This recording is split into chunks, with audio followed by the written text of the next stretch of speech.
Gate 7 International Podcast, your official English source for all things Olympiakos FC and Greek football. The first day of training is when I realized, this is why they win the league every year. When I spoke with Kevin, if I gonna sign or no for Olympiakos, he said, you are crazy, go direct, my friend. Να πετύχω ήθελα να μείνω στην ιστορία του Ολυμπιακού. I can't speak, sure.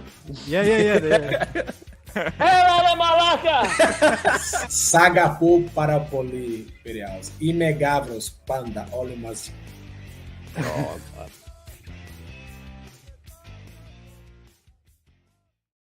What's up, everybody? Another Sunday edition of Gate 7 International by the fans for the fans. Fan Takeover edition. We're going to be dropping a link pretty soon for you guys. You can jump on here, give us your opinions about the club, whatever you want. It'll be a great time. I'm excited, Lambro. I know you're pretty excited too, aren't you? I am. I'm interested in seeing some fan opinions, speaking to some fans, because it seems like on social media my opinions get roasted very often. So I'd love to see some fan questions. Hey, for the first time, one of my match ratings actually got people fired up because I gave El Arabi a really bad rating. And on it actually, funny enough, on Instagram, it seemed like everybody was fine with it. But on Twitter, there were some people that were people get upset. So mad about those match ratings. I think it's because we're the only people who do them. So it's kind of like we stick our neck out a bit. Like it's just like right after they always are like, you have an agenda against blank, you don't like blank, you like blank too much. It's like, fuck's sake, man. Like, are you people really that nitpicky? You're like, why didn't someone get 6.5 instead of 6? It's like, oh, it's all about getting the conversation started. And funny enough, your match ratings are usually the only one that people come with. People get so, because I don't think much about it. I'm like, oh, what's the match rating? 6.5. Like, what I can remember. And then people are like, oh, wait, but he made one pass in the 62nd minute. And I was like, oh, really? I don't care. Like, it's just every time. Well, before we get started, boys and girls, don't forget to like and subscribe. Hit that button on the bottom right-hand side of the screen over there if you want to stay up to date with the latest content that comes out. As you guys know, we are now live streaming the games for Olympiakos DC. This is the beginning of something huge. We are officially a sports media company now, I guess. So you can catch all their games live. Also, the full archives of the games are stored there as well if you want to keep up with what's been going on in North America with the academy guys and how they're performing here in UPSL League play. And of course, guys, we have a couple of very, very quick housekeeping items. Olympiakos DC did get a win in match day 4. They are still undefeated this season. And it looks like, depending on how their opponents did, they will be back in first place and continue to be undefeated. So good on them. Also, everyone, if you have not seen so already, the award show is coming up in about a month, I believe. So we're going to be doing just like we did last year, but hopefully on a bigger scale this time. Awards, player awards. You'll see on social media, we'll be putting out the polls. You're going to vote for your players. We are going to vote. The blog team is going to vote.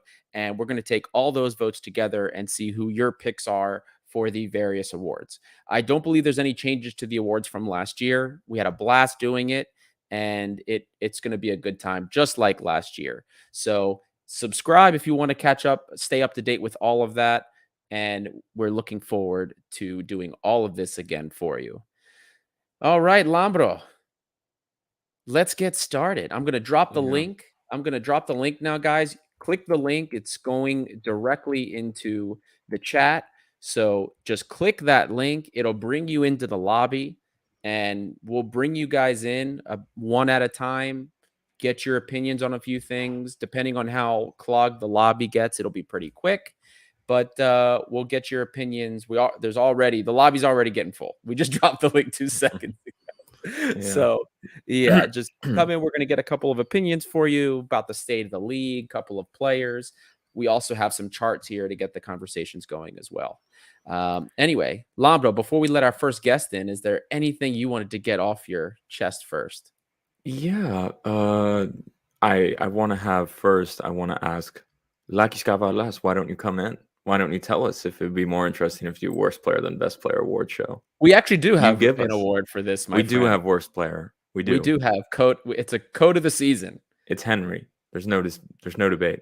I don't No, it's know. not. I have been hearing through the grapevine that we could have a 2-time winner of this award, and he's not even on the team anymore. Wait, who? Ruben Vinagre. Wow, he can go back to back. I've already been hearing back to back, not even on the team anymore. Jesus Christ, he was that bad. Our first 2-time award winner. Woo. I don't know, maybe Emre Moore. Fentanyl out here. He chose violence today. IMO, the guy who said that Vinagre will be good, shouldn't put. I said could be good. Never said will. That's a good qualification. Well, yeah. Well, where to start? What do we want to talk about tonight? Well, I guess Olympiakos played last night. We can say that. Yeah, I thought nice Koundé friendly. played well. I thought Koundé played well last night. I thought Kostas Fortounis played well last night. Not gonna lie, it was a snooze fest. I turned it off at the 60th minute. So I will say the blonde guy of Shakhtar Donetsk, could he be available? That guy was amazing. You know who I'm talking about, Adi? You didn't watch the game? I saw a couple of blonde people on there. There was this blonde guy with like a big neck tattoo. Oh, okay. I know who you're talking. I don't know This the guy name, was but I know you're this guy talking was about. great. He like couldn't finish to save his life, but he was fast. He was good. He sent Manolas for whatever. I don't know. I thought it was a decent match. And it was great. Cisse was playing left back. It was Cisse great. played left back. What happened did. to the new Chimikas, man? Would have been a great time for him. It would have been a great time for the new Chimikas, but didn't happen. Who knows? Look, the important thing was, look, the actual quality of the football was not what we cared about. Yesterday, it was the notion from the club. It was a great charity match, and it was the first one to spark off Shakhtar's tour that they're doing across Europe, across the world, North America, across the world to raise money for the refugees. Fantastic from the club. Glad that we are one of the first ones to step up and do that. It was a great showing, and it was fantastic. I know that the Ukrainians appreciated. Our colleagues in our podcast media network were very thankful about it. We chatted with them a little bit yesterday, too. So glad that we could be part of an organization that did something to help with the refugee effort. So, well, you know, it's a shame that this is still going on, but we're hoping that all of that money can make it to the refugees that are having to deal with the situation that they have no control over. For sure. And one comment, one channel sucks. I'm just putting it out there. That channel, one channel, I was watching the Greek stream. I had to switch to the Ukrainian YouTube stream because one channel is so garbage. Anyway, it was just like breaking down, doesn't work. Like, why was this on one channel and not Mega? I don't know. Maybe because it's Saturday night and Fos tu Tunnel or whatever it's called is on. I don't know. Someone tell me. Like, should have been on Mega, but yeah. When you guys told me it was on one channel, I had no idea. You didn't even know one channel. One channel I had is no so idea. niche. Like, does anyone even get one channel on the TV anymore? I didn't get one channel on my TV in Greece. I sent you my list. I sent you my list of all the channels. I don't get one channel. Like, who gets one channel? Also, one thing I will say. Great event for the Ukrainians, but there was just every throw-in they shot to a different politician, a government official, and it was like, come on, we need to show that like all these guys are here. Like, you know what I mean? It was like, here's the foreign minister of Greece, here's another politician of New Democracy, blah blah blah. No, it wasn't on YouTube Nova Sport. Oh, I messed up bad, but I saw it on Sling because I didn't see it on the app that I have with Nova Sport, but on Sling it came up. So okay, I got. But anyway, I have nothing to say. Like, you know, really to say. I'm just like a bit annoyed about the streaming options. I completely missed out on it being streamed, but it was a fine game. It was good. Like, Shakhtar was quite good for a team that's done 1 or 2 training sessions and had all their foreign players leave. And it was their starting lineup was all Ukrainians, right? Yeah, because the foreign players are gone. Yeah, they left. So good on them. Good on them. It was good. Well, let's bring our first guest on, get some of his opinions. We do have some charts here to start a conversation as well. Jim, what's going on, buddy? What's up, guys? What's up? It's been a while since I've been It here, has. It has. It's been about a month. but For the new listeners here, tell them where you're calling from. I'm calling from Athens, What part of Greece. Athens, Jim? Come on, give us a name. Uh, Not too close, or else they'll come for you. But give us a general all name. right. Eliniko. Okay, there we go. It's a good one. Uh, so it's, I think on every podcast that Ari has been, I've also been. Like, on every podcast I have been, it has to be Ari's in it. Makes So sense. Yeah. that's something. And the Ukrainian that Labo said, it was called Mudrik. He's a 21-year-old. Mudrik, that was it. He's a really nice prospect, and I think he'd fit well. But we sure can't judge by one appearance against us. Yeah. No, that's fair. And thing was, the Ukrainian players didn't have the name of their names on the back of Yeah, the jersey. They had the names of different cities in Ukraine, and I didn't know the name of the city he was playing for, I think. And I was like, is Yeah, neither did I. this the name of blah blah blah? And then I Googled it and it was a city, and I was like, well, I'm an idiot. That is not the name. So you can't blame me completely. But I thought he was a nice player. We saw a comment saying it was a bit embarrassing that Shakhtar, with one training session, the whole war situation, could run more and have better team play than us. You know what? They played pretty well. I'm not going to lie. For a team with barely any experience, I was a bit surprised. I don't know if maybe Olympiakos was staying in second gear or something. Probably. I don't know. Probably, maybe. But I thought Shakhtar played very well. Like, they're not playing for anything. They're just playing for their country. And since I was watching on the Ukrainian stream, it was like a Ukrainian channel, I guess. They're just streaming it. And they were talking about different players transferred. And like, this guy was like in military gear, just like streaming in a basement, talking about different footballers leaving Ukraine. It was kind of put it in perspective. I didn't know anything he was saying, but it was just a bit depressing seeing a guy who was probably like in the territorial defense of Ukraine, defending the country, getting 15 minutes to talk about football transfers in his basement. It was a bit sad, to be honest, but surreal hopefully too. peace comes soon. Yeah, it's surreal. It's surreal. Well, going on to the discussion on the team as a whole, Jim, we're going to focus a little bit on, we'll say, the state of Olympiakos. So with the season that's gone on so far, there's been a lot of opinions here and there about what's been going on. El Arabi, should he stay? Should he go? Is he good enough still to be playing on this team? Should we even be paying him that kind of money? And I wanted to get your opinion on that, on the player. Maybe first we'll start with El Arabi, because he's been a hot button topic. I did a match rating for our match against Ike. I and many other Olympiakos fans were quite furious with him. And then, of course, there were some that the argument was that we should be a little bit more lenient because he still is producing opportunities. His efficiency is just bad. So I have a little chart here. And for anybody that does come live, I will put this back up so you can see it. I actually have two charts.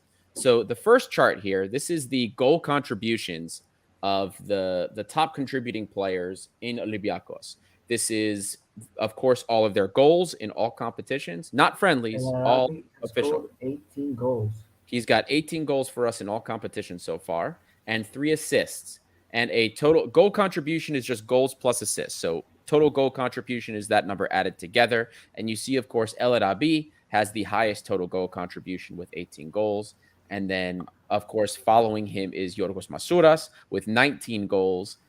12 goals, 7 assists, total contribution of 19. Tiquinho, no assists, but 12 goals. Agibu Camara, 11. Valbuena, 11, because he's our assist master, and so on and so forth. Pape Cisse getting up there also with his legendary 6 goals for this team. But we have a second chart as well. And the second chart is for expected goal contribution.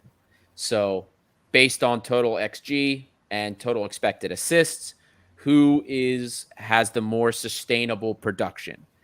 El Arabi is, again, number one. The list doesn't really change that much, as you guys can see here, with some notable exceptions. But El Arabi at the top, we can see here that he's actually underperforming. He's one of the only players that is underperforming his total contribution. And that is indicative of this year, what we've talked about, his overall lack of efficiency, but his total figure is also lower than it was last season. I will be later on this week putting all of that together and showing kind of like a year by year for the players that have been with Olympiakos more than one season, kind of a little progression, how they did 1 year versus the next. So just to give you guys an idea of what things have been looking like for Olympiakos and how some players have been doing from one season to the next. We do have a quick question here from Fethanol. Does the MSIT take into account minutes? The list. Does the list. Yeah. Okay, so I was about to say, I was like, I don't know what that means. Does the list. So no, this is total. And I will be making a goal contribution per minute list so that you can see that, because there are players that haven't played as much, but their contribution is high relative to their total minutes. Guys like Matthew Valbuena and Joao Carvalho, who haven't played quite as many minutes, but are already up there, not only in terms of their expected contribution, but also decent in terms of the end contribution. So, Jim, now that you've seen these two charts, and I can flip between them as you need, give me your thoughts on El Arabi. We're paying him $2 million this season. There's been rumors that he wants more than that next season, or at least the same, and there are people that are saying that we shouldn't take him unless he takes less money. I am for the latter. I don't think we should be keeping him unless he's going to accept less money. What do you think? To be honest, I don't think El Arabi should stay the next season, even if he gets underpaid like 1.5 million. I don't think he'll perform at the level we need a striker like for next season. I think there are better options for the money that he asks for and the money that he gets right now. Like, if we all remember the winter transfer window, right? We all remember Aaron Zahavi. Yep. That was very close signing with us, and I've got to say he doesn't have the best age right now. But I remember what Costa said in a podcast when there were rumors going around about him, and I agree a lot. He said that almost every player that comes to Olympiakos at this age and the quality that the player has, because it's probably a high quality player, they usually work out for us. There are many examples like Valbuena, Youssef El Arabi. There are many players that really have worked out for us in that age. So, and if you see Aaron Zahavi's season at PSV, it's a pretty nice season. Like, I think he has 12 or 15 goal contributions, but I'm not sure. Something like that. So I think Aaron Zahavi is better than Youssef El Arabi right now. But there are also many other players. Also, Aaron Zahavi can play nicely at a 4-4-2 system. We saw that last season with Daniel Malen. And we have Tiquinho, who I really like seeing him play, especially when he's on form. So I think Aaron Zahavi with Tiquinho up front would make a pretty good deal. Aaron Zahavi is also he's very good in hold up as well. We've seen that when he played against us, and that's what El Arabi, where his value came from for 2 seasons, was not just his ability to finish and produce his own opportunities, but also the fact that he could hold up the ball very well and create things for us. Lambra, what are your feelings on this? I just think he's so old. He's 34, going on 35 with multiple knee injuries, and he's 35 already. He's 35, going on 36 with multiple knee injuries. Is that really what we want? Like, how much money are we going to have to give this guy? Almost 2 million euros as well. I would prefer El Arabi, but a player who someone just mentioned in a comment, I would like to see. What about Dimitris Pinakas? I hope we see him next season. Scored a hat trick at the beach. He scored a hat trick at the weekend. I think we need a third striker. And to be honest, I'm not as sold on Tiquinho as other people. I think his hold-up play is pretty good. He's good with his head, but his feet are just so slow. They're like pieces of cement. I think he'll be better next season, but sometimes I don't know. I don't really love the player sometimes. He feels a bit heavy. I don't know. Is Tiquinho the striker too that's going to bring us the next level? Maybe with a full preseason, full getting in shape. But I think you need to go Tiquinho, one more player, and Pinakas. I think those are your strikers moving into the summer. I really don't want to say El Arabi's done at the club, but he could be. I think this last game at Ike, I don't know how you come back from that. That was really bad. The finishing has been bad. The feet have been slow. Decision making hasn't been so good. And it's a lot of money. The big problem is, where do you find those 21 goal contributions? Zahavi, is he going to give us those goals? It's an expensive option for. And then what does Zahavi do? He's just papering over the cracks. We're going to have two over 30-year-old strikers. I really don't like either option. To be honest, I would rather have El Arabi than Zahavi. I know it's controversial, but El Arabi is at least a player you're going into the season. He knows the club. He knows the fans. He knows the environment. He knows what he has to do. Zahavi's coming into like basically a random environment he's not been to, he's not been in. I wouldn't say the leagues he's played in are easy, but he's played it for Maccabi Tel Aviv. Okay, he played in China, and now he played for PSV. These aren't exactly places where the defense is solid and where goal scoring is difficult, to be honest with you. And I really just don't want to see a 35-year-old be the answer to transfer market. I hope there's more innovative solutions. I think Tiquinho can carry the load.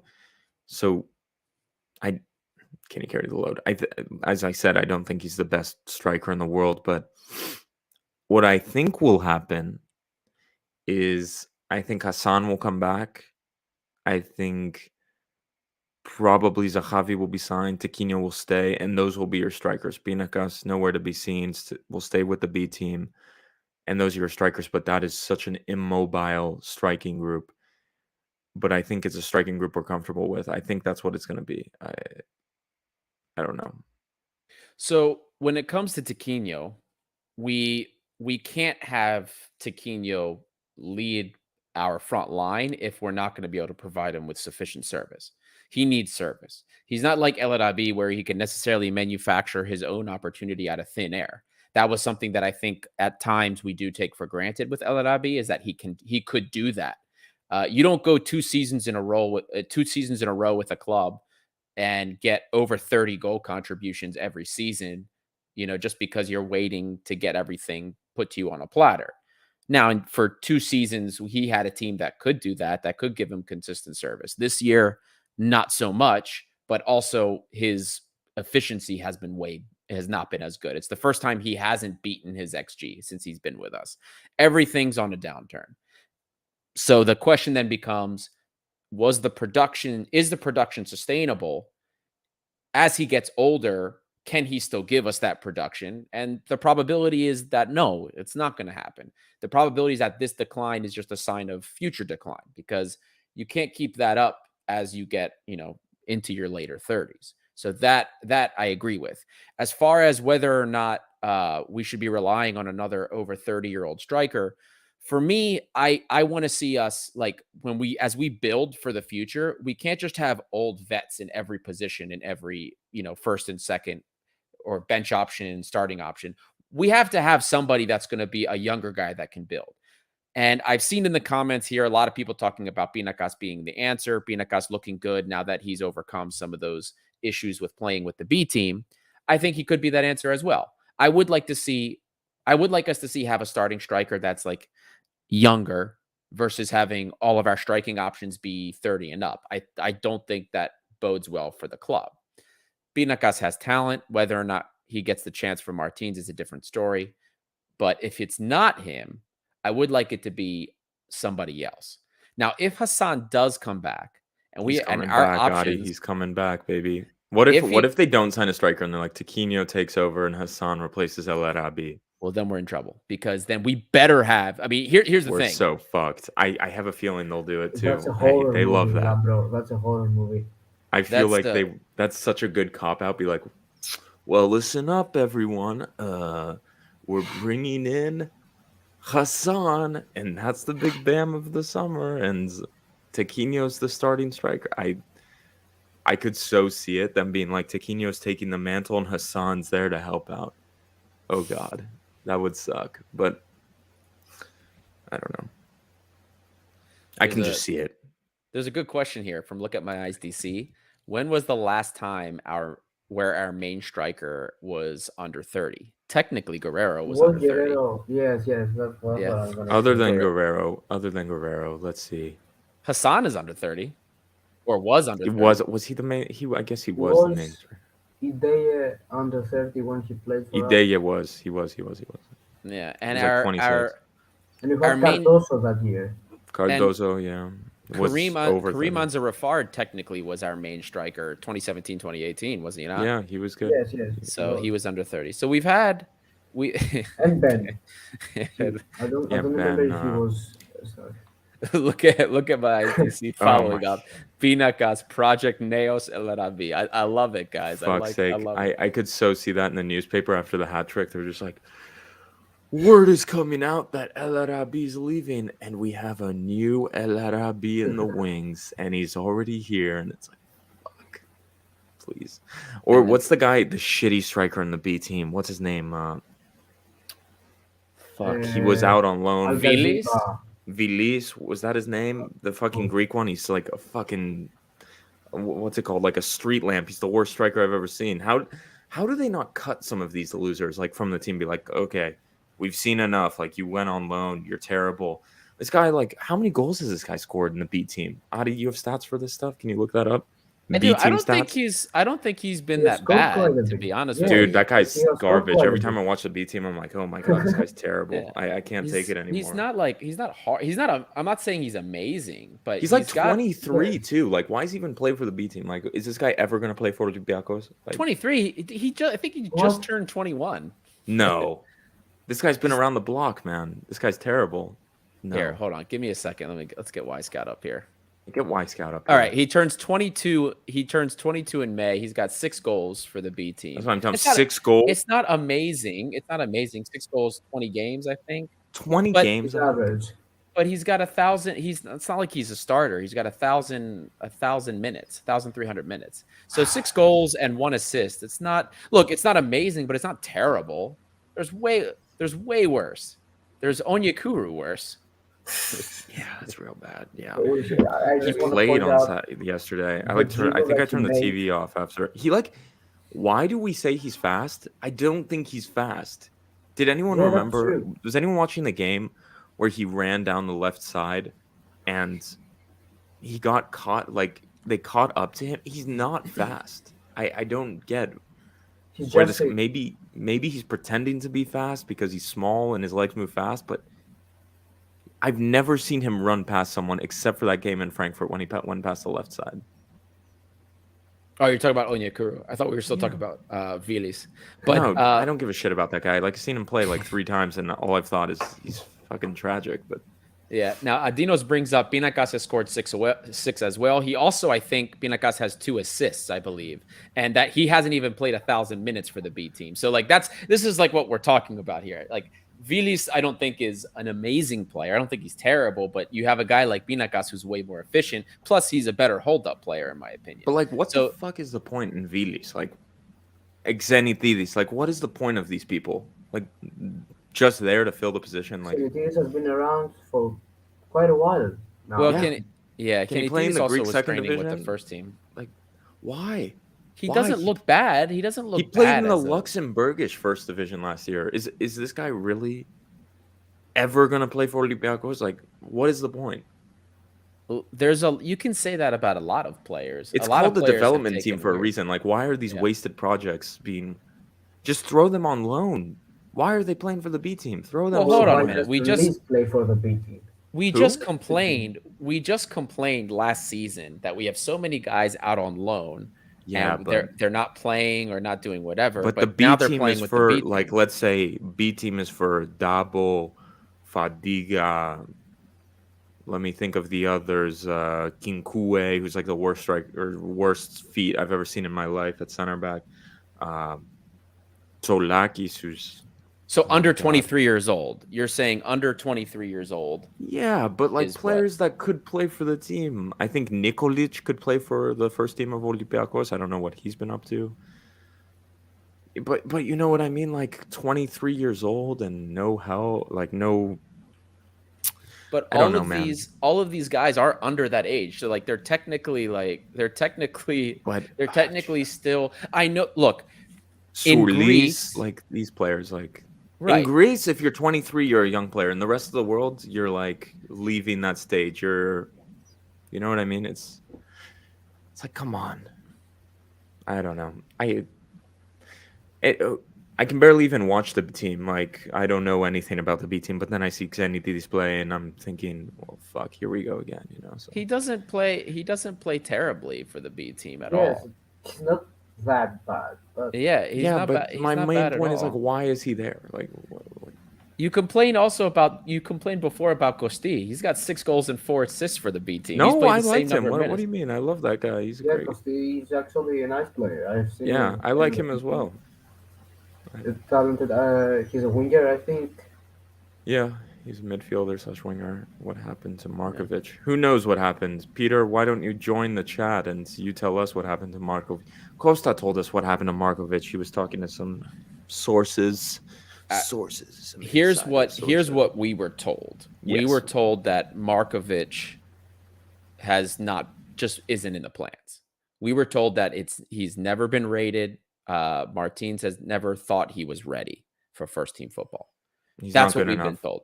And he also doesn't have a good attitude or something. Right. And he also had an attitude and he refused. He was another one that refused to play for the B team.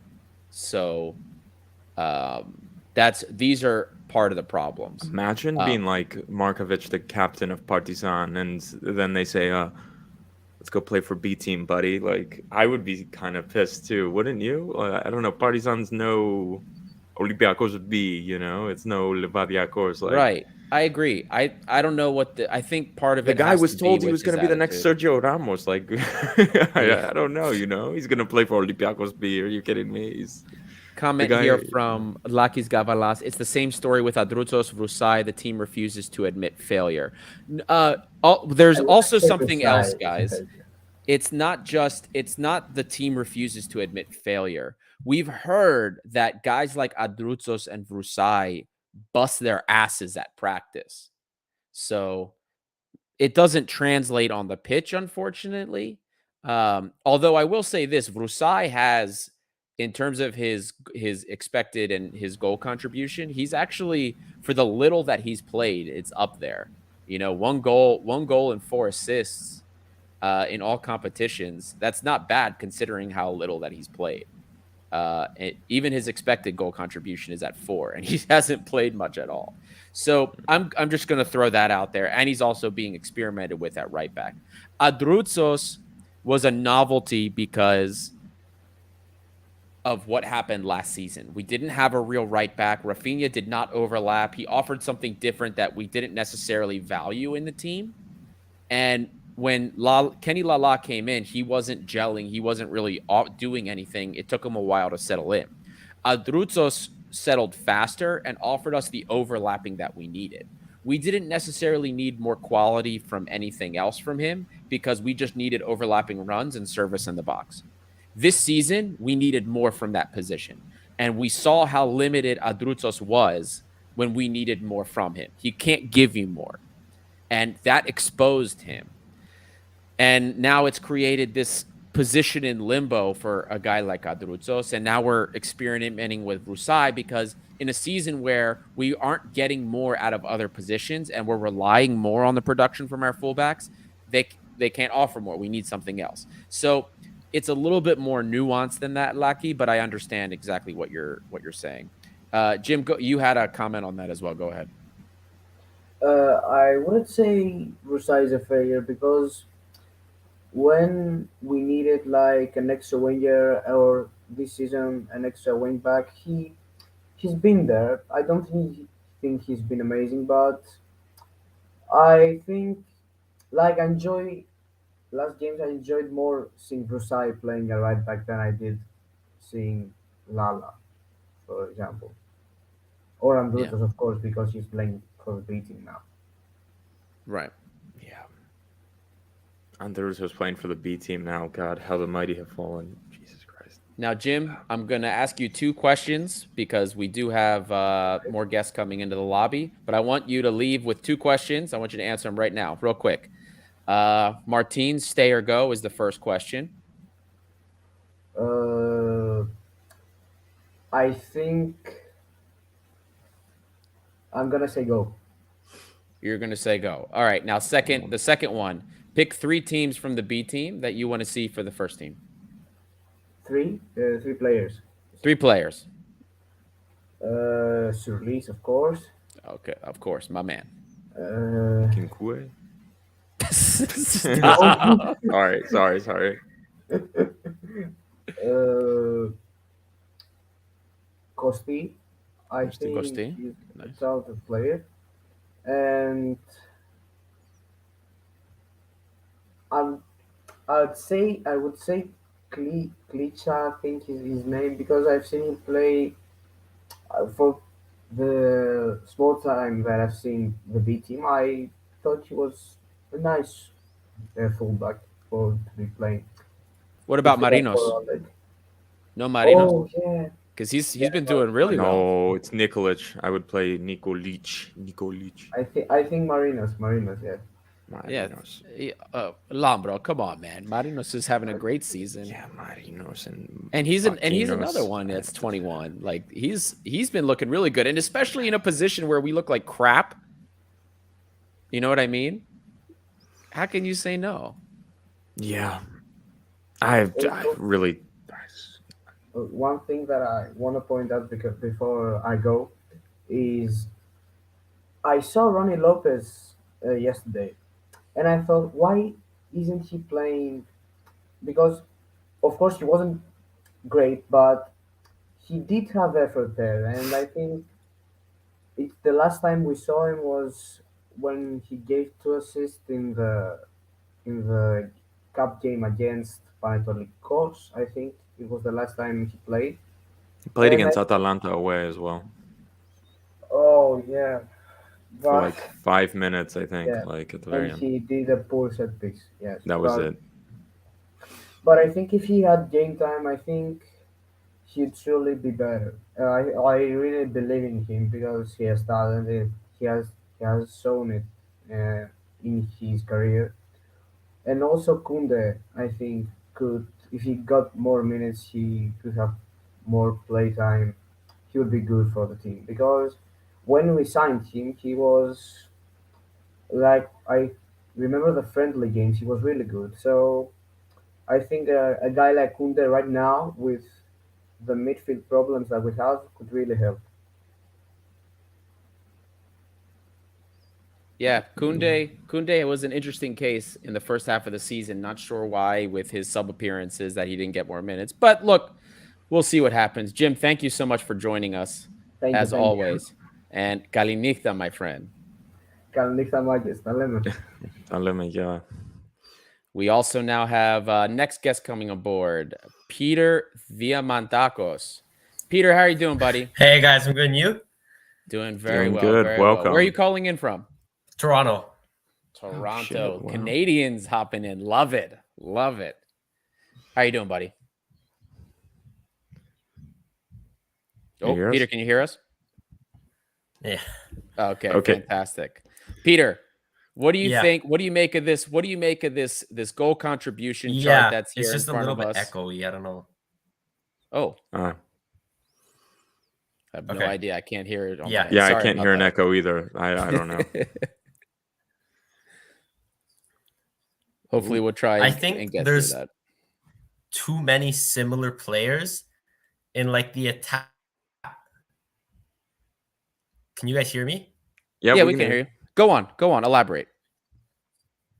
So I think there's too many similar players in the attacking midfield positions. Like you look at Masuras, Agibu, Valbuena, Ronnie Lopez, Gary Rodriguez, like Vrusai. They're all similar. And you could plus Fortunis, you can only fit 3. Yeah, it's an interesting case. I don't like I don't know. Some of it's difficult because also Agibu Kamara also has been playing on the wing, which has not been working really well for him lately. So he seems to be someone who's always in the team. But I would say I don't know. They are similar, but I don't know, Adi. What do you think? I don't know if that's the problem. They have different skills, I guess, but So definitely, we're going to have a problem with for 100%. Like Carvalho, Fortunis are very similar. That is, I 100% I agree with. and Valbuena to an extent. And yeah, Valbuena as well in the manner with which they operate on the field. They all like to wander a little bit. They're playmaking talents. I think Valbuena, actually, funny enough, at his age, well, for Costa, we'll see now that he's back. When we see more of him, we'll have more data. But I think Valbuena does a better job of tracking back, even at his age. But Gary, I think Gary's a little bit. I see Gary as a little bit different. Even from a player like Masuras, he's quicker and he can take guys on in stride one-on-one better. Masuras is I don't think Masuras can play as a 10 at all. We've seen him play as a 10 a couple of times. I don't think he can play as that. He's a winger. And he's definitely a winger. And he's like, Masuras is just one of those guys. He's not even an amazing player. We can say that, but he fundamentally, he does everything correctly. He tracks back. He makes great runs. He makes great runs getting behind defenders, getting open. That's why he has so many opportunities lately where he gets up, looks on goal. Converting them has usually been the issue with him. So I definitely see Costa Fortuny and Carvalho very similar. Gary, I think Gary and Onyekuru are of a similar mold, but Gary was just better at it. Onyekuru, I have no idea. We know what he needed to do correctly. He just couldn't do it. But I understand what you're saying. I get what you mean. Like there's molds of players that we need to go for, but instead of going for some of these other molds of players, like the oh my god, Lambro, the Swedish Kleisen. Like right, thank you. Like Kleisen. Instead of going for guys like Kleison or Clausen, however you say his name, we continue to look at the Nkudus, the Onyekurus, and it's like and Kudu is back in the newspaper. Reese Nelson's back in the newspaper. It's just like the same recycled list is coming back. Oh no, and that's I swear I have a conspiracy theory as well. That the person who signs the wingers is disconnected from the person who signs the rest of the players. I believe that. Because if you look at it analytically, you're like, okay, the wingers, where do they come from? They're all Turkish league, Saudi Arabian players. I'm like, fuck, who knows where? Like, who finds Nkudu? Who finds Onyekuru? Who finds Gary Rodriguez even? Ronnie Lopez also was like linked to Turkey. I know he's not there yet. He will be next season, but like some guy must love Turkey. Like this guy's just like the wingers in Turkey, the best the world has ever seen. Just like that is the mold of winger. We just want a Turkish league winger. It's so weird to me because we don't sign other players really from Turkey. Have we signed anyone other than wingers from Turkey? Well, Ameni K came from Turkey. He was a striker. Yeah, but last 10 years, like in other positions, let's go through it. Who else have Emre Mor? Okay, he was Turkish. He was a winger. But under Martins, let's say under Martins. Kazim Richards. Kazim Richards. Like, but you know what I mean? It's a big conspiracy. That was first season. He's he was a with winger Derby now, though. Kazim Richards. Yeah, crazy that guy. First season, Marinakis as president. But you know what I mean? It's just a bit strange. It's a bit strange. Like, who are these guys? Why are we signing them? Oh, thank you, Costa Cardozo. There you go. Did he play in? I thought he came from Benfica or something, or he scored in Benfica. I don't know. No, and he came to us. He came from Turkey. I'm just so tired of Turkey, man. Like, even Turkish fans are like, we're fucking shit. Our football's terrible. We're bankrupt. Everything sucks. And like Olympiakos, the only team in the world, is like, let's go. Turkey time, baby. Like, let's get those wingers from Turkey. The rest of the world's like, are you fucking kidding me? But anyway, I don't know. I really don't know. Well, Peter, let's move on. Asked the same question to Jim. El Arabi. So I have the charts here. I can flip through them if you want to see the XG chart instead. El Arabi, are you keeping them or are you getting rid of them? I think if the money's got to work, right? That's the most important thing. And if you're going to play him as kind of like a splitter, like him and Taquinho are going to split time, then there's no point. Right. I feel like you need like a number one and then a number two. So if he's not going to be your number one, he's got to go. Yeah, so, I think that's good analysis right there, actually. That's great. How much money? Well, apparently like it was around like 2 million being reported. Well, he's getting 2 million now. We've heard 2 million now. We've heard he either wants the same or some type of bonus structure or more. He's looking for the last payday. No. That's it. He's 35 years old. No. He will give Olympiakos a little discount, but he could make 3 to 4 in Qatar, I want to say, because he's proven there and they know him, they like him. So exactly. He's going to want money competing with Qatar.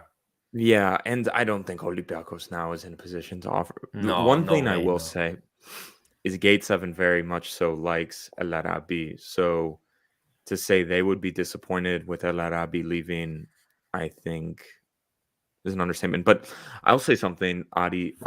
If Olympiakos was not willing to give the money for Omar El Abdallawi, the club captain who'd stayed for how many years, are they going to give it to El Arabi? I know he scored big goals. I know he's done big things. But El Abdallawi was at a good age, was club captain, was huge in the dressing room. So there's already a replacement for El Arabi here. Yeah, I think the point is made. I love El Arabi. I'm one of the biggest defenders of the player on the podcast. I still think he has time to do it though. Like, he has 2 games with PAOK at the Cup. He has a season finishing game against PAOK this weekend as well. So what I'm saying to you is, if El Arabi sends PAOK out of the league, if El Arabi gets Olympiakos a cup final and wins a cup for Olympiakos, I think there's going to be sections of the fans who say you have to pay him, and there will be members of the management, because I'm just saying this is how decisions are made. They like on a high, like El Arabi won the cup, El Arabi won us the league, El Arabi gets the money. You know what I mean? He's a big striker. He's a big name. He's done big things for the club. It's how he finishes this season. And if he finishes it well, that makes sense. I think Olympiakos is going to be forced into paying El Arabi. The fans will push for it. The media will push for it. The fans, yeah. And will it be the best decision? If he hits that 30 plus goal contribution by the end of the season, he whips in those goals, then I could see that happening. I could see the club giving in. Yeah. But as it stands right now, it's what he's producing, even 18 goals and 3 assists, right? At this same point last season, he was well beyond that. And then part of another issue has been his performances in Europe. We've actually gotten more goal contribution this season out of Taquinho in Europe than El Arabi. But the question, Adi, last season was the same thing. We didn't get much out of El Arabi in Europe. Adi, the thing is, you give El Arabi the money if you think El Arabi can get you to the Champions League through the qualifiers, right? Because the money is huge. You're Yep. not. If you bring Zahavi, this guy comes in July. He has no idea of shit. He comes in, and you need him to score goals to get you to the Champions League, and you're a bit fucked. You're paying Zahavi 2 million euros, and he does shit. You don't go to the Champions League. You're in trouble. You have El Arabi. You have a known commodity. You bring El Arabi. You say, listen, we're giving you 250,000 in bonuses if you take us to the Champions League. I think that's what Olympiakos has to do. You give us 250 if you take Champions League, 100 if you take us Europa League, so we reach you on the salary. I think that's the deal that they're going to be looking to make. Honestly, I don't know. Yeah. Look, and I think if what we've been told so far is correct, that is what Olympiakos kind of wants for him. They want to give less guaranteed money and more performance-based money. And I think he wants, he wants that guaranteed money. Of course he does. And because he goes to Qatar and he gets $4 million bucks guaranteed. Tax-free, Exactly. let's say. He's not paying much taxes in Qatar, I promise you that. So you pay 2 million euros in Greece and the taxes are not so great. And then you take it to your French bank account, it's not so good either. So hey, listen, Sporting Lisbon is looking at Bacacetas. Yeah, I saw that. Yeah, I saw that. Yeah, God Betanos bless their is, souls. I don't know. Look, I said this. Betarades interviewed him. I watched the first 30 minutes. It was pretty good. I don't know. If you speak Greek, listen to Greek. Understand 10%. Practice your Greek. Listen to Betarades. My cousin has spent some time with Bacacetas. He's driven him around in Greece. And does he say Bacacetas going to Sporting? Can we break that right now? Me? Oh No. no, I don't understand No, Greek no. at all. No, he's told me some good things. No, he's apparently he's a great guy. He's told me great things about Baca. He loves him, so he always roots for him big time because he's a good guy. And I always like feel bad because like, I hate when like you hear that somebody is a good person and it's like, God, he's a system player.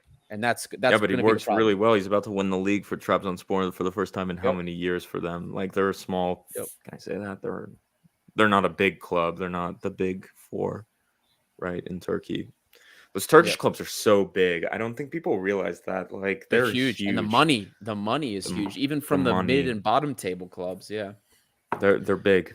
I don't know. I think we lose that in Greece. Like we have a realization, but Fenerbahce, like Galatasaray, like. These places are like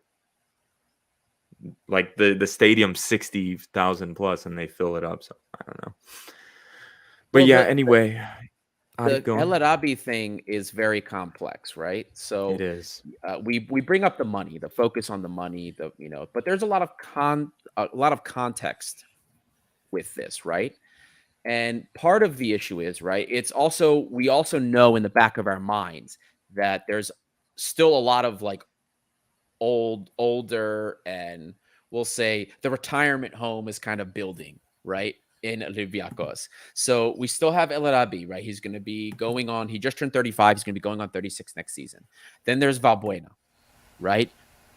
The resigning of, is he going to resign an advisory role? Is he going to resign? He's signing as a player, I promise. As a player, right? So, and he's now 30.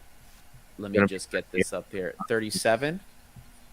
Going on, so like this is we're getting old. Avram is probably still going to be on this team next season. Socrates is not young. Socrates is not. Yeah, so Valbuena will be turning 38 in September. If he resigns, he will be 38 next season. Jan Envia is on the wrong side of 30 as well. I love the guy. And this is part of the issue is, I don't think if like we had a team that was full of younger guys like in their 20s and we didn't have so many vets, I don't think this would be as big of a conversation, right? I think it's a conversation because we're keeping this in mind, the money, El Arabi, this and that, because there are so many players over 30 on this team. You have a bloated payroll with no players who are worth shit to sell, right? You're in trouble. Well, and the ones that are younger. So then invariably you're going to bring older players. So the guys you're holding and you're paying, let's go through the list. You're paying big money to Manolas, you're paying big money to Socrates, you're paying big money to Vachlik, to Jan Envia, El Arabi, who am I forget? Kenny Lala's on a decent salary, I assume. Do I know? He's if I remember correctly, he's under $1 million. Okay. who else are we thinking here? Henry Onyekuru is on a decent wage after €5 million transfer. Yeah. You know what I mean? Like, you have a very bloated salary at the moment at Olympiakos. You have Koundé as well, who doesn't even play. He's making big salary. Right. That's the problem. And the players you're paying so much to, you can't sell, right? It's a big problem right now at Olympiakos. Like, this, we read it a lot when Olympiakos went out with Ludo Goretz. The first person to say it was the chairman. Mr. Marinakis went to the players and said, I'm paying you all a lot of money, and this is the biggest salary of Olympiakos team in a lot of years. Yeah. And Well, in his entire tenure, in his entire presidency, this is the most expensive payroll this club has ever had. And we added Manolas onto this as well, we must say. And so, like, there's times when people can say Marinakis doesn't pay the good money, bullshit, like blah, blah, blah. And like, I used to say that sometimes. But at the moment, for a Greek football team, we're paying a lot of money in salary. And like in the good old days, you would hope you could sell some of these players. You're paying them good money to move them on. Let's not even forget that Ruben Semedo may not even leave. And we may have another big salary player who's a fucking waste of space on the team. So yeah, it's very complicated, the issues at Olympiakos, and I will replug my piece on our website. God bless our website, where I talk about the issues of Pedro Martins and the backroom staff of Olympiakos and why I think they're long-term problems. So yeah. Well, bringing it back, Peter, we do have some more people coming up. So I have two questions, just like with Jim. Two questions I want you to answer. First one, Martins, stay or go? I'd say go. You say go. That's two goes. Two goes, man. I'm kind of surprised. All right. Now, your top three. I know it's hard to watch the B team, but from what you've seen, what you've heard, 3 players from the B team that you want to see for the main team.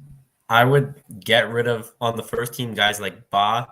Probably Cisse might get sold. I don't know what the deal is with him. Yeah, he's probably going to get sold. But move up the guys they just bought, like Fadiga and the center back from Inter. Kinkue. Yeah. Well, so Fadiga, technically, I know he is playing for the B team right now, but I think technically he's considered like a first team player. Then this guy Pinacas that you guys were talking about before. Mm-hmm. I move him up, maybe like Tiquinho, Hassan. I don't know what his deal is, if he's going to come back or not, and then Pinacas as the next guy. Mm-hmm.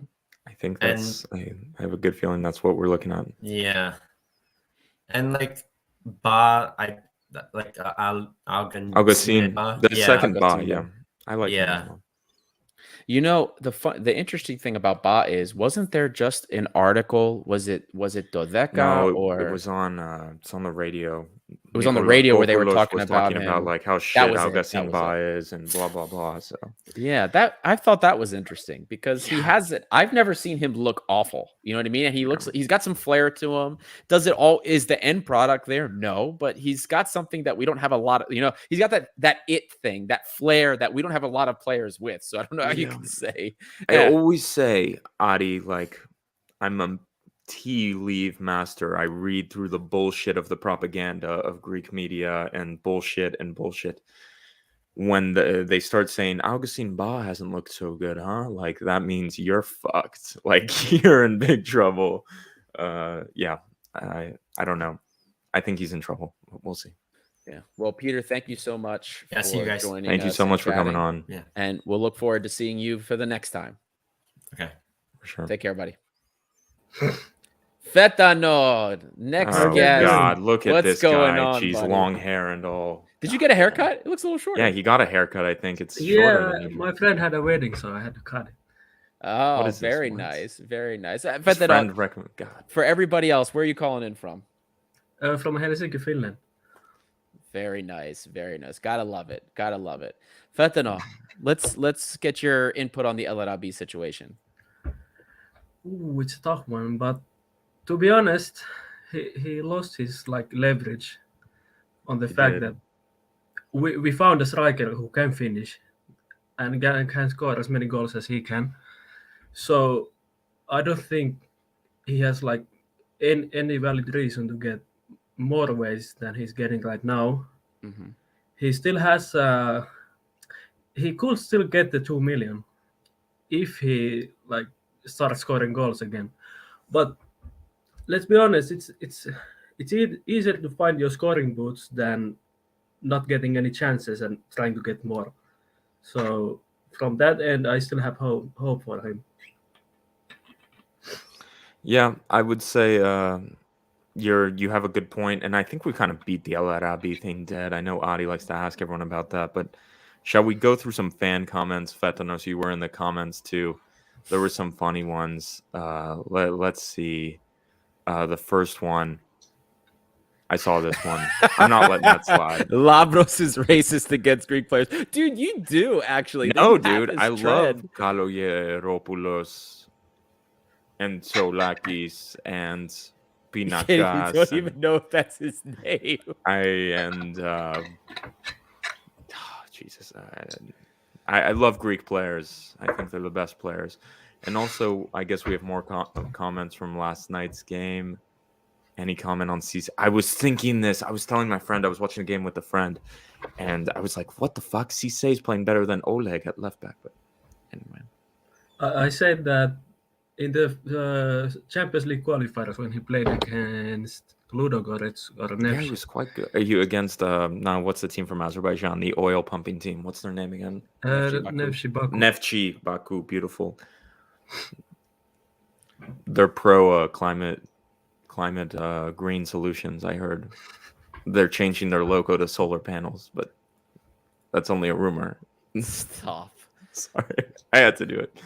I think that Oleg is somebody that people get a little bit too. Oleg is so ass sometimes, man. Like I saw Cisse go past more defenders than Oleg all season last night, and I was like, oh my god. Well, so yeah. Well, Cisse is just a different animal, but Oleg has also I haven't been happy with him most of the season, I'll say, but he's not a bad defensive player. No, he's not. He needs to do more going forward, and he has improved. Like, don't forget, over the summer and early this season, he could not complete a cross period, and he actually, if you go into what he's done, if we get rid of like the before October or October and before, and we take like November to now, he has one of the highest crossing accuracies in Greece. He also is one of the more accurate crosses on our Adi, team. I have a question. Do you take Andre Vieirinha at 36 years old or Oleg? I don't like Vieirinha for a lot of reasons, so no, I'm keeping Oleg. I don't know. It's close. Do you take Juankar? Took a red card today for Panathinaikos. Yeah, no. Oleg. Juankar is actually a quick dude. Now that's a dude that actually is quick. Like you hear that he's quick as shit, and then you see him quick. Unlike Juankar's kind of ass. I'm not gonna lie. He's really shit. I really don't like ugly him. mustache. And he has an ugly mustache too. Yeah. No, I am not a person that wants to get rid of Oleg. I think he needs proper competition. He needs as a player. If you don't have this goes with anything in life, right? Not just football. You need to have somebody to push you. You need to have competition. If you have zero competition, are you motivated? Okay. People will say the game should motivate you. You know what I mean? You should be motivated to do better. But no, like we're human beings. Like sometimes like you do need a fire under your ass. And if you don't have that player that's like, hey, this guy's taking your game time away. Yeah. You know, he doesn't have that. We haven't had that. We haven't given Gitsos like Project Nutsimikas. Okay. Like he's got to see more than one fucking game for that to be the case. You know what I mean? And if that's not going to be the case, we need a real left back that's going to compete with him. Then you'll see the best. I agree. We need a lot of changes, and I think it's Fetanos. I see. Let's see. I think Mike is doing this in the comment right now. He's writing them up. Like potentially, let's take the first 11. Like screw the first 11. Let's just take people who are here. Let's go position by position, and say like who should be here really next season. Oh, Vachlik. Yes. Lala, no. Lala, yes. Actually, no. Maybe. Lala, yes. You guys don't also realize, Lambro. He has a higher ceiling than anyone else. Person, period, on this team. You need him going into next season. You can't. And you do. There's no one who's exactly. So you need Lala, Socrates, Manolas, Cisse gone maybe. Cisse's our most valuable player for like selling. He actually is. He may be gone. Avram Papadopoulos, beautiful. No, But anyway, let's keep it to the key players. Ba maybe borderline's gone. Oleg, I guess, has to. The thing is, Oleg. There's differentials here, right? There's who's going to be in the starting 11 when you play Neftchi, Faku, wherever the hell we're going, like for the first round of the qualifiers, and then there's who are we playing against PAOK in October in a derby, right? So how are we going to do this? Preach Adinos right here. We made it to the Europa League last 32 because of Oleg, his goal against Antwerp and assist against Fenerbahce. Okay. Thank you, Adinos. Preach, my friend. So Oleg's here next season. God bless my soul. Oleg and Lala, we're too thin at fullback. What Yeah, else? we just need we to sign 4 players. Okay, completely new fullbacks everywhere. Yeah, okay, so we have those two. And the midfield is interesting because people are saying Mari Camara has to go, Koundé has to go. You have Jan Envia and Andreas Puchalakis. So those are your 2 midfielders. And you don't have an 8. This team doesn't have an 8. Like, it's like the Greek national team 2.0. Yep. Like, who's your 8? Because Mari Camara disappeared. He's disappeared. Somebody find him? It's insane. So I think the 2 players who can stay is Puchalakis and Envia. For sure. Via has to go. That's bullshit. That's terrible. Look my ISDC. Fethano, I want your opinion. You've heard mine and Lambro so far. And Via has to go. Look at my ISDC. What do you got to say? And he says Bukalakis has to go too. Come on. Fethano, hit me with some knowledge. No, you can't. You can't. The thing is, Agibu has to go. Agibu, fuck, dude. I don't. You know what? Agibu needs to go and play the number 8 position. That's my opinion. He played 8th position against Shakhtar, played pretty well, in my opinion, when Buchalakis came off with some bullshit. So let's say you have in the midfield, you have Buchalakis, Agibu Camara, and Andreas Buchalakis. Okay, we move Andreas. I said it again. Fuck me. There's so few players in the midfield. I'm giving Andreas Buchalakis times 2. Fuck. And you move forward. This is where it gets heavy. You have Carvalho, you have Fortunis, and you have Valbuena. Those are your 3 10s. This is why I don't get what is the deal with what's his name? Remy Cabea and bullshit. Hello, hero from Sofia. That's very cool. Remy Cabea and bullshit. Like, what is Remy Cabea, man? Like, what is Remy Cabea gonna do?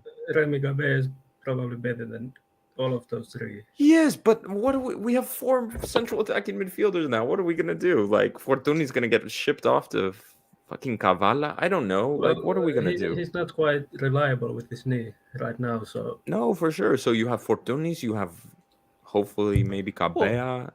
He has to come back, but his knee's stronger now than it was before. Okay, but listen, this is not very good either. Valbuena, maybe we don't even include him because he's 38 years old. And then wingers-wise, Masuras and Gary Rodriguez? Is that it?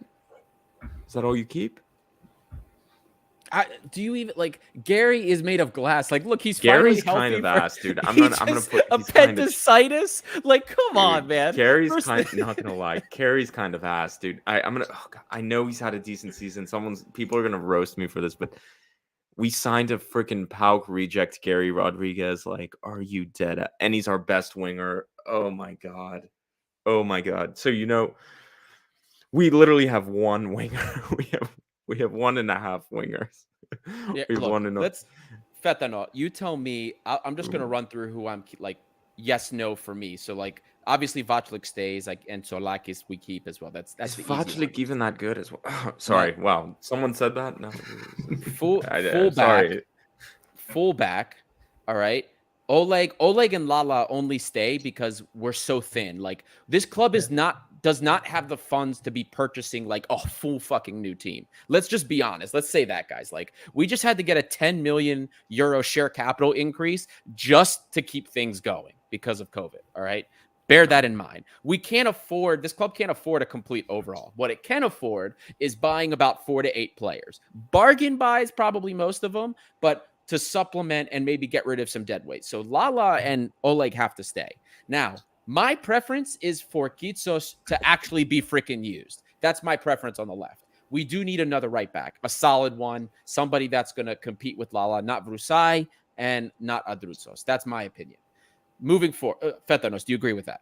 Yeah, 100%. Center back, Cisse is getting sold. He's our most valuable asset, the only one we'll get money for. I see him getting sold. I'm saying Ba is gone to France as well. I think Ba exactly. gets sold for 4 to 5 million. Now that means we're going to be left with 3 players because we know Martins already asked for or said that he wants to keep Avram Papadopoulos. So we know that we're going to have Socrates and Manolas. So I'm not joking.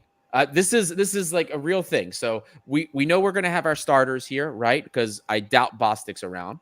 We're going to have Socrates and Manolas. So we're going to need at least 2 new center backs if we don't promote one.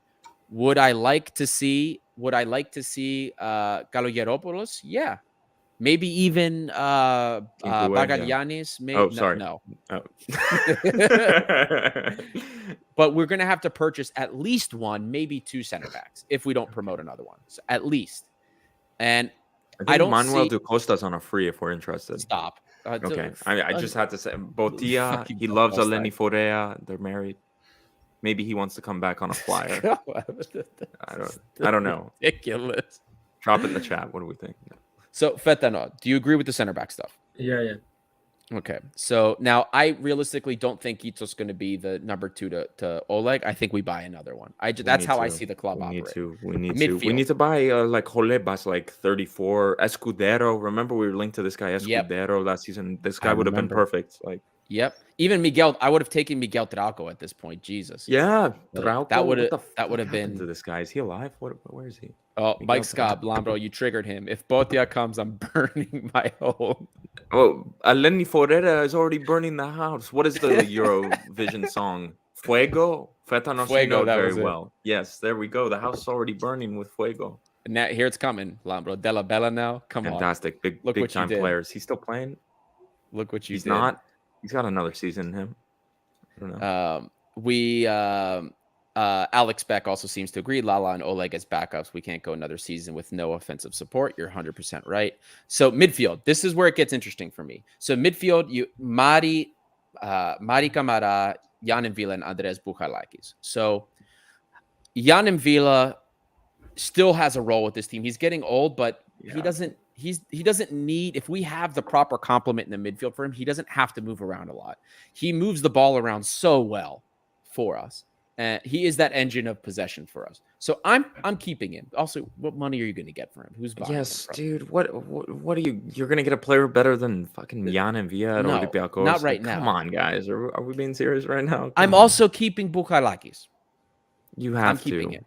You have to. He's been he's defensive midfielder wise. If we look at off the ball stuff, right? Who's been closing down lanes, interceptions? Bukhalakis is the best. He also leads this team in smart passes and through passes. Don't forget, everybody. Bukhalakis, how much would you guys like for him? How much do you think you're going to get for him?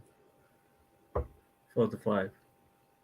So is it worth losing what he has given us? What he has given us on the defensive side of the ball for 4 to 5 million? Are you going to replace that? No. You've seen what Madi and Mvila look like together. We don't have a balanced midfield without him. I hate to tell you guys this. Everybody gets upset. Bukhalaki slow this, Bukhalaki slow that. But I've shown you the data. I've shown it to you. Sad. It might be sad. I'm not disagreeing. He is our team leader through passes, smart passes. The best midfielder we have, interceptions and closing down passing lanes. I'm sorry to tell you that. This is a harsh truth. But also, you need him for squad registration purposes. You do, yeah, because he's European Greek, slot and he's Greek. homegrown. Exactly. You have to have that. So he can't go, unfortunately. So that leaves us with the play. So Jan can't go. Bukhalakis can't go. If you can get some money from Madi, he goes. He doesn't want to be here anymore.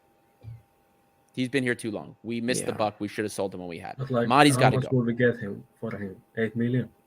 If that. 6, 7. Big if. And then Koundé, depending what happens at training camp, I think he might stay. But for me, I would, unless we sell Madi for something decent, and if Koundé, let's say that Koundé doesn't look good over the summer. Pepe Rodriguez. Pepe is coming back for sure. So he's coming back for training camp. That's going to be the thing. So like, let's say he turns out and we're looking at one midfielder, right? We need one more midfielder to replace Madi. I don't want to buy one. I'd rather Solis get promoted. That's me personally. If Pepe turns out well, And then we have Bukhalakis and Jan and Vila. Solis needs to be promoted. Yeah. He's ready. The kid's ready for me. He's ready. He's ready. Fetano, give me your thoughts. Do you agree with those moves? I don't know. It's a tough one because for like nothing included this season, for like past 2 to 3 seasons, Maddie has been our best midfielder. Has a lot of experience. Yes. And surely it doesn't like they're not like for like players. No. So we wouldn't have any players in the midfield who could carry the ball upwards and have some vision like Maddie had. It could make kind of like offensive play quite one dimensional if we don't have any creative players in the midfield. Yeah, no, you're right. But Ari, I would say you got to include dropping Agibu Kamara deeper and forgetting about him on the wing and playing him. I think this pass forward, I think a conversation needs to be had this summer and say, hey, bud, you're a 8 to 10 on a bad day when we don't have anyone else. Listen, like a midfield of Jan, Agibu, Fortunis / Carvalho, for me, isn't the worst thing in the world, is it? But I think even though Agibu's second half of the season hasn't been so good, and he's been I still think he's good in the midfield. I don't know. I think he gets sold still. His age and what they saw with him, I think he gets sold. How he pressures on, how he presses, all this defensive stuff is good. His defensive attributes are very good in that respect. I think he gets sold this summer, to be perfectly honest with you. I don't think he should be playing as a 10 for us. He had like our playing style doesn't fit for him as a 10. No. So there's a huge problem. In my opinion, we should sell him if he is a 10 next season or a winger. But if we play him as an 8 or as a 6, I'd be okay with it. Yeah, I'd be okay with that too. And then we're buying, and then we still would need to buy one midfielder for the defense. Now, if this is where the big if happens, right? So if Pepe turns out over the summer, and Pepe can be that. We've seen him do that. Pepe could be good. I think he does amazing. He does amazing in Portugal, and he is that player that we're missing. Almost that replacement for Guilherme that we're missing. But he doesn't do it. He hasn't done it when he comes to Greece, and that's the problem. Now, if he can't do anything for us over the summer, Martins doesn't rate him, then we have to buy somebody that is in the mold. Somebody just put it here. 1 second. Alex Beck. Sure, Adi promotes release, but we can't play in Europe with the current midfield. They have no creativity, no runs. We need a player like Guilherme or Orbais. Everybody remember Orbais? That guy was legit. Yes, this midfield needs help. If Pepe can't turn out for us over the summer, then we need to buy that mold of player. And if Agibu's gone and Pepe doesn't turn out, we need to buy that type of player. I agree with that. Yeah. Now, really quickly, obviously, I'm keeping Carvalho. Made us look great. I want Fortunis too because look, he's 2 games. He's created more than half of these players have in a whole season. So I'm keeping both of them. Masuras, if we don't get some kind of money for him, I'm keeping him too. He's been very efficient. And I think he's comfortable staying, but I'm good with the rest of the wingers out. I'm fine. Onyekuru, he's gone anyway. Gary Rodriguez, goodbye. Ronnie Lopez. Well, that was never. He's come to Besiktas, buddy. I know if you guys look at this is I'm outing him, but Peter Thompson comments come to Besiktas under the comments of Henry Onyekuru and Ronnie Lopez Instagram photos. Stop. No, he does. He does. Oh my god. He's like Henry, we miss you. Come to Galatasaray. Look at this. Yeah, this guy's saving Olympiakos like every and comment. striker for me. I can't find a way to keep both El Arabi and Tiquinho. If El Arabi isn't taking less money, I'm not keeping him. That's me personally. So then I'm looking for another striker. Montacos is getting promoted, and then we need another striker. Maybe Hassan comes back. Who knows? we figure that out. But basically, all in all, with all of that, we're signing at least 1, 2, 3, 4, 5, 6. That's 6 or 7 new signings right there, maybe even 8. Yeah, it's gonna be closer to 8 to 10, I think. It's 8, assuming it's 7, 8, assuming we're actually promoting teams from the B team. Fetano, give me your comment on that, and then I have the same 2 questions for you as we get ready to close up. I feel like the club runs on like a short-term basis. They don't. We don't scout players before we sell them, so we have a huge problem with that, especially now that our season starts almost immediately when it ends.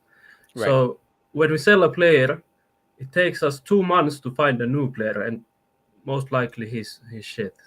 Yeah. So that's a good way of putting it. I'm not a huge fan of selling a lot of players because of that.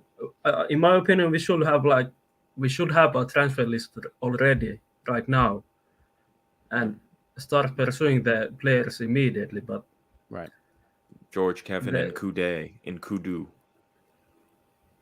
He's on the list. That's baby. where He's we on have the a list. problem. So in big Kudu problem. Time. Yep, it's okay. Like your plan is okay, but I feel like it's quite optimistic that we sign 8 players. Oh no, I think I'm not going to be surprised. I think we have to. Yeah. I think the problem is we play European game before we wait. So the transfer window opens July 1st. Excuse me, June is June 1st. Okay. Yep. We play the first European game. What, 2-3 weeks later? We're first round. Unless something happens, we're first round qualification. It doesn't make sense. It doesn't make sense to me. It's because you can't. Oh God! Because Olympiakos the past would wait until August until teams start to crack. They're like, oh shit, we got to get rid of this guy. We've held on to him too long. We really can't do that anymore. And nope, not this. At least not this season. We can't. Yeah, but that's part of the problem. That is part of the problem.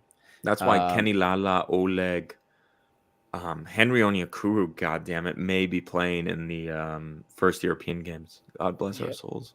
We'll see what happens. But Fethanol, same 2 questions for you as we get ready to close up. Martin, stay or go? Are you the trifecta? Stay. There we go. Oh man, I was getting worried for a second. So I think he's gonna get fired though by. He's on such a short leash now. I'm not gonna say how do we fire a coach if we played 3 weeks? No. I think he's gonna take the summer, but I don't think he's gonna get us where Coach Marinakis thinks we're gonna be going. If that makes sense. Yeah, but if Pedro Martins loses the cup again, which I'm pretty sure is gonna happen. What's even worse is if he goes by PAOK and loses the cup versus Panathinaikos. I think he's in real trouble. And then if he loses again to Pump My Oil FC in Azerbaijan, I think we're in real trouble, man. I think he's fucked beyond saving. So we'll see. We'll see what happens. And the cup, I'm going to say this, Adi, real quick. The cup has so much importance. Like, we're super shit right now. But can we... Yeah.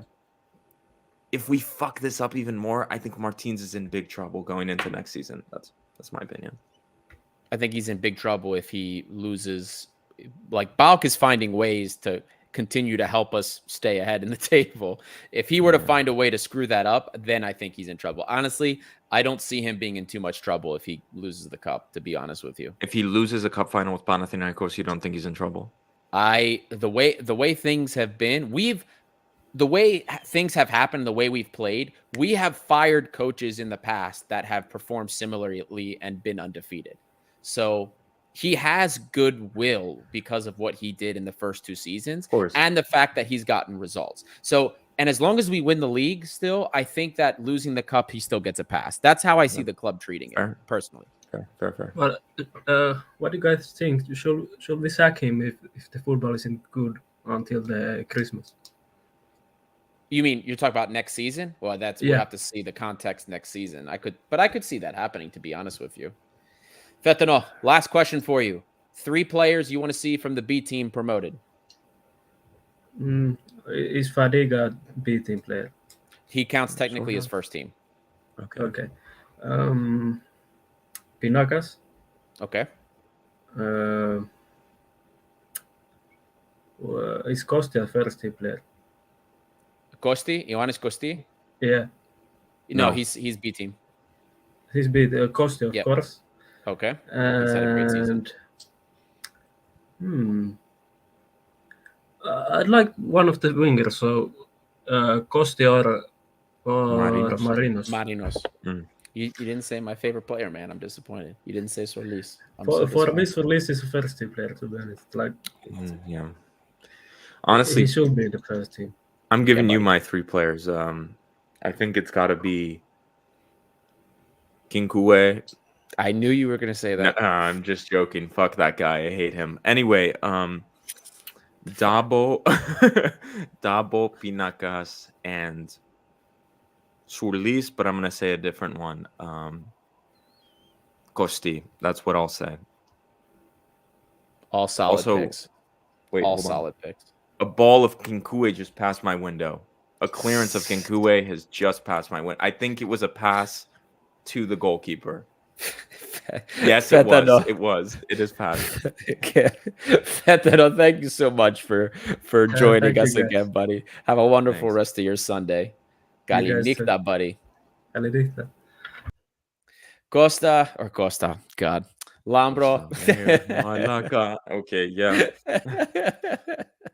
Guys, we're going on almost an hour and a half here. If you haven't done so already, please don't forget to hit that button in the bottom right-hand corner of your screen. Hit the bell if you want to be notified anytime that there's a show or something going on, live stream for Olympiakos DC, you name it. Join the family. Join the Gate 7 International family, please, and help us make this a larger community, bigger and better for all things Olympiakos. We have, we have like a buzzard beater here. Yeah, we have a buzzard beater. Roman, buzzard beater here. I thought I was late, guys. You just made it. You just made it. Yeah, Roman, we'll get because we are beginning to close up. We'll get some two questions for you real quick before we wrap it up. Right. Martin, stay or go, buddy.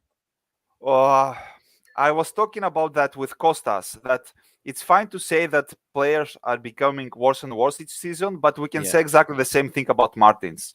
Right. His best year was the first year he came. His second best year was his second year. And this year is literally the worst one. So he's becoming worse and worse every season.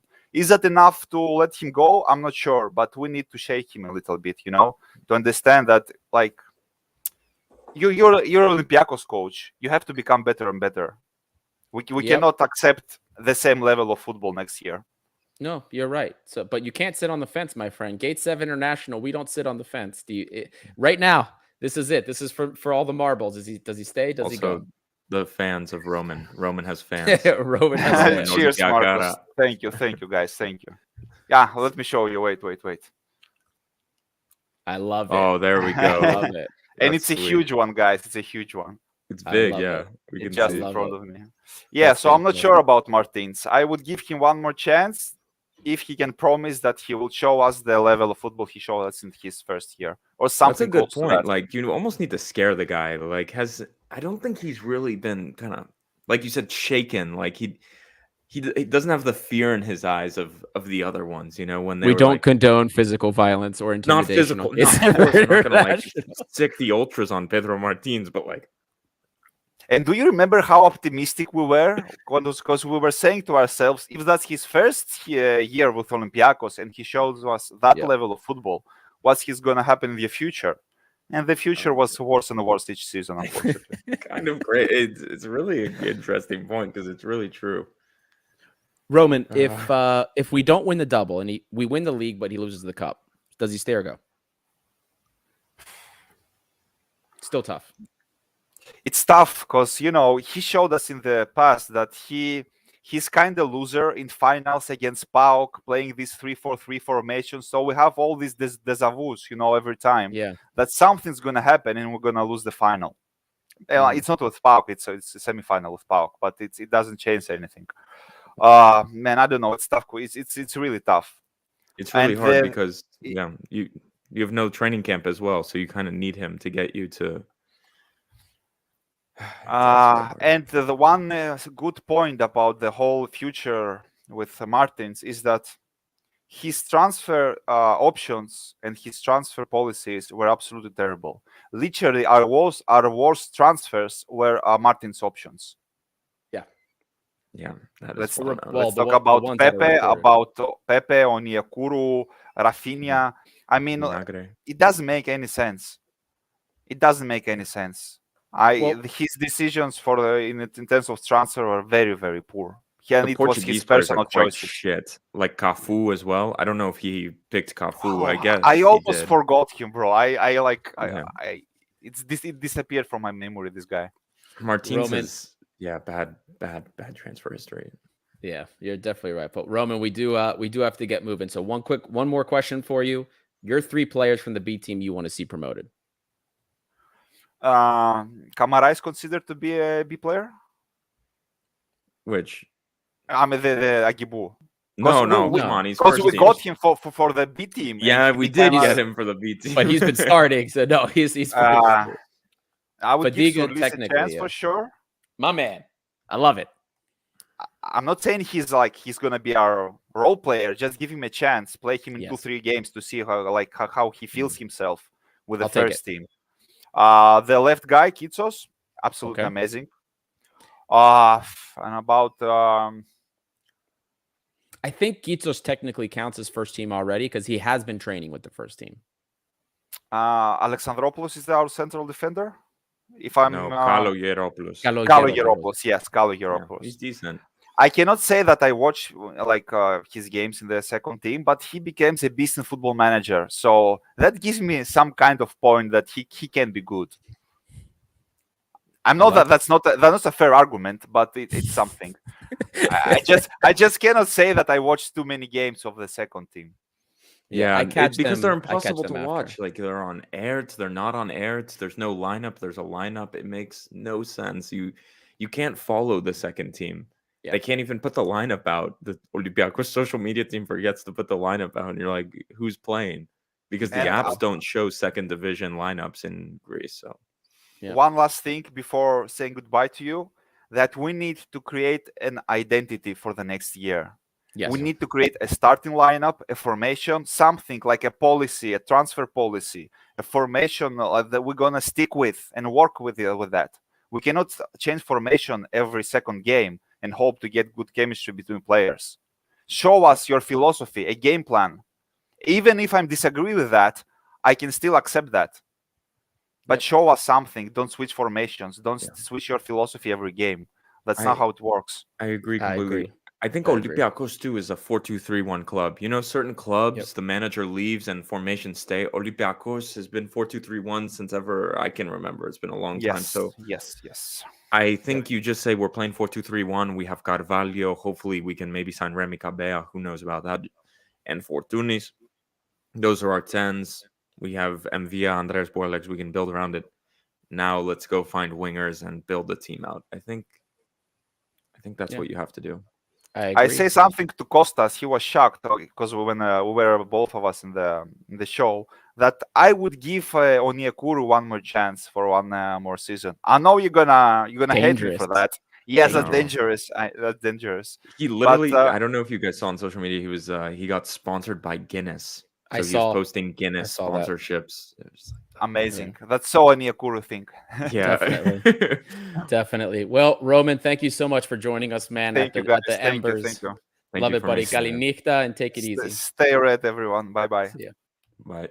All right. Well, it's been a long one. Thank you, everybody, for listening, especially if you've made it this far.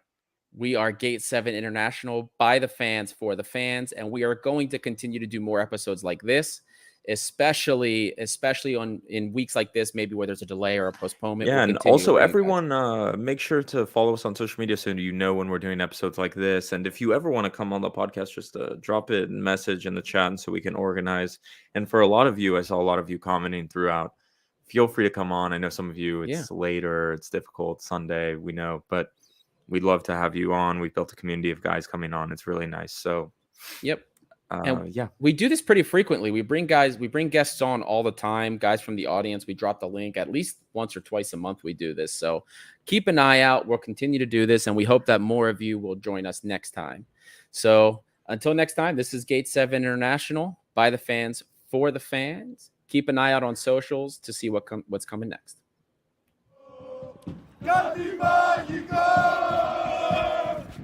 Ocupar-se,